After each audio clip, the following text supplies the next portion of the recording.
saya ingatkan, mumpung ini masih ingat, saya ingatkan betul-betul ya. Jadi hati-hati betul, ada kalanya iblis menanamkan penyakit. Dan ini yang penting diwaspadai di kalangan juga para pengajar, para ustadz. Ini penting sekali, karena psikologi Al-Qurannya seperti itu. Ya, akan ditemukan keadaan-keadaan karena ketidakmampuan atau karena kebelum-mampuan mendapatkan informasi sehingga terbatas pemahaman dan didapati orang lain mampu menyampaikan itu, maka iblis akan menanamkan, ini potensinya, sifat-sifat keangkuhan, ya kan? Yang dengan keangkuhan itu dia mengemas sedapat mungkin supaya orang lain tidak mendapati ilmu dari orang-orang yang dimaksudkan atau orang yang Allah titipkan pengetahuan kepadanya, supaya terfokus kepadanya saja. Ini bahaya. Ya, dan ini tidak lain dari keangkuhan yang ditanamkan oleh iblis laknatullah alaihi. Ini mesti hati-hati, ya. Nanti babnya berbeda lagi kalau beda ilmu dengan ilmu, ada pemahaman misalnya. Nah, ini akan berbeda babnya, ya. Kalau ada yang salah, ada yang benar, untuk mengingatkan itu babnya beda. Tapi kalau ini benar, ini mendatangkan dalil dan ditutup peluang untuk mendapatkan pengetahuan, itu penyakit namanya. Ya. Nah, kembali ke sini. Qalu subhanaka. Subhanaka bermakna tubna. Masya Allah, malaikat bertobat ya. Tubna ilaika, ini di tafsirnya Tanwirul Mikbas, min dzalika, ya, min dzalika. Insyaallah saya sudah baca, jadi insyaallah semoga Allah berikan kemudahan untuk menyampaikan. Tubna ilaika min dzalika, ya Allah kami bertobat. Ya, min dzalika, dzalika itu apa? Dari pertama mempertanyakan, ya kan? Pada Allah Subhanahu wa taala, sifat pertanyaan. Ya, ingin tahu, ingin menambah itu, ya Allah, kenapa yang dipilihnya kok Adam alaihissalam menjadi khalifah yang bertugas di bumi, ya kan? Kenapa misalnya tidak dipilih seperti malaikat saja?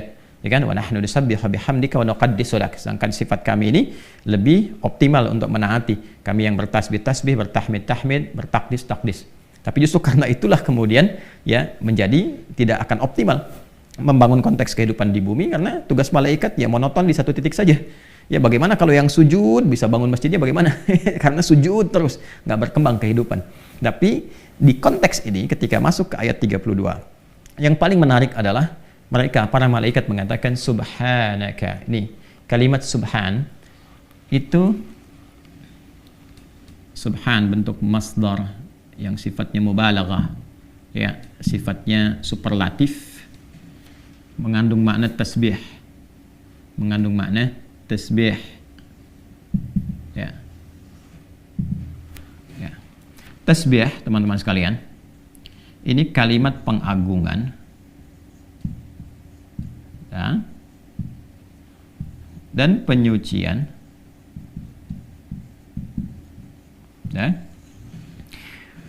Pengagungan, mengagungkan Allah Subhanahu wa taala dengan segala kuasa kemahannya, penyucian sekaligus melepaskan Allah dari sifat-sifat yang tidak sesuai dengannya. Laisa kamitslihi syai'. Misal, bila ada satu komentar yang melekatkan komentar itu kepada Allah dan tidak sesuai dengan sifat keagungan Allah yang diharuskan sifat itu disucikan dari Allah Subhanahu wa taala karena Allah tidak memiliki itu, maka kalimatnya ini menggunakan kata subhan. Contoh, Quran surah kedua Al-Baqarah di ayat 116. Wa qalu ittakhadallahu walada. Subhan. Jelas ya? Mereka berkata Allah punya anak. Ya, subhana. Ya, itu nggak mungkin dilepaskan Allah dari sifat itu. Karena sifat-sifat memiliki keturunan, sifat berpasangan, dilahirkan atau melahirkan itu sifat makhluk. Sedangkan Khalik, Tuhan, ya Allah, harus total berbeda dengan makhluk. Kalau sedikit saja ada keserupaan, maka berpotensi makhluk menjadi Tuhan. Maka secara logika, yang Tuhan dengan makhluk mesti totally different, mesti berbeda sepenuhnya, nggak boleh sama. Itu kan secara logis ya, secara akal itu masuk logika. Antara Tuhan dengan makhluk mesti beda. Ini yang dimaksud penegasan dalam Al-Quran, laisa kamitslihi syai', bahwa as-sami'ul basir.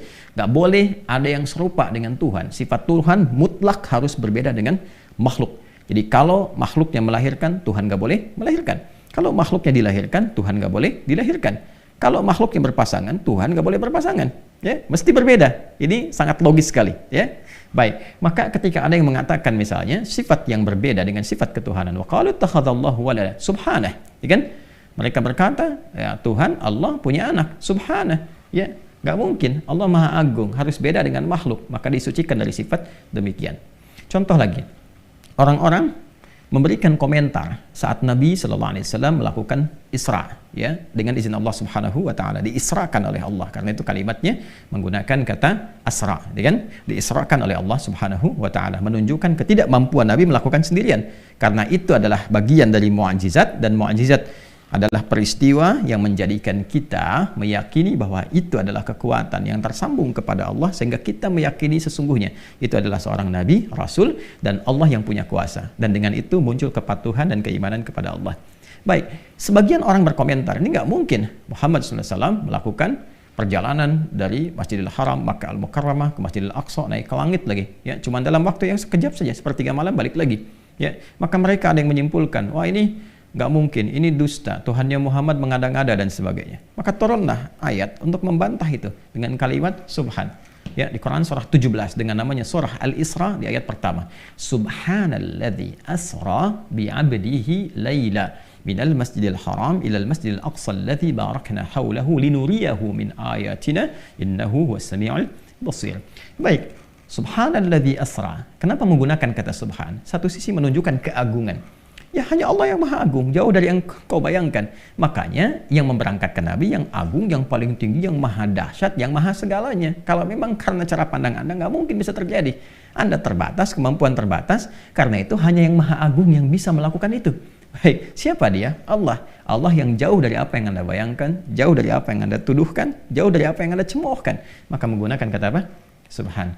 Maka di sini ketika malaikat menggunakan kata subhanaka la ilma lana, Quran surah ke-32, surah kedua, Quran surah kedua ayat 32, surah Al-Baqarah ayat 32. Ketika malaikat menggunakan kata subhanaka, ini bentuk ketawaduan luar biasa.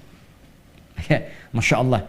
Dan malaikat cuma bertanya gitu kan, dan dari pertanyaan itu Allah jawab. Ya, karena ada kekhawatiran bahwa dengan melakukan itu, ya, diduga ada bentuk-bentuk sifat-sifat merasa tinggi, bentuk-bentuk kekurang tawaduan, langsung keluar kalimat subhanak, ya Allah, hanya Engkau yang maha agung. Ya kan? Ya, kami bebaskan ya diri kami dari hal-hal yang kurang baik, dan Engkau maha suci dari segala hal yang disifati oleh makhlukmu yang tidak selaras dengan keagunganmu. Ini betapa tinggi keteladanan yang ditampilkan oleh para malaikat untuk selalu menunjukkan ketawaduan dalam setiap hal dalam berkehidupan. Imam Malik adalah contoh yang paling luar biasa mempraktekkan ini. Ketika ditanya puluhan pertanyaan, ada yang mengatakan 40 pertanyaan, kan? Dan Masya Allah, di antara sekian banyak yang bertanya itu, yang paling viral adalah orang yang menguji beliau dengan satu pertanyaan yang sangat mudah sekali, ya, dan orang-orang sudah tahu, tapi beliau menjawab dengan kalimat yang sangat luar biasa. Wallahu a'lam. Ditanya A, wallahu a'lam. Tanya B, wallahu a'lam. 40 kurang lebih dijawab cuma 8, 32 wallahu a'lam. Sebagian orang berkomentar, ya kan? Dulu kan belum ada komen yang like, share, and subscribe. Cuma komennya langsung, jadi nggak di belakang. Bertanya langsung, konfirmasi, ya imam, gitu kan? Kenapa pada pertanyaan yang sederhana ini, gitu kan? Anda menjawab Allahu a'lam, padahal kan pertanyaannya ya mudah untuk diketahui.